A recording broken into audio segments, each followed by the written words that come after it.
Naaresto ng Philippine National Police ang pangunahing suspect sa pagpatay kay Bulacan ABC President Honorable Ramil Capistrano at sa kanyang driver sa isinagawang operasyon sa Tansa, Cavite.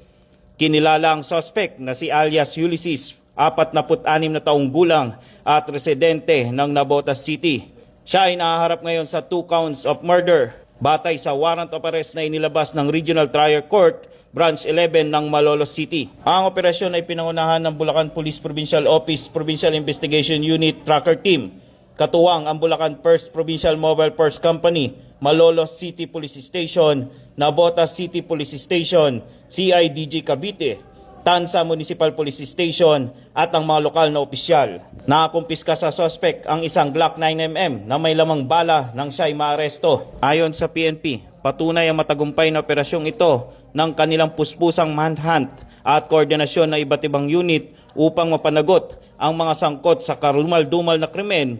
Kasalukuyan namang nasa kustodiya ng Bulacan PIU ang suspect para sa kaukulang dokumentasyon at disposisyon. Ito ang bagong PNP para sa bagong Pilipinas, serbisyong mabilis, tapat at nararamdaman.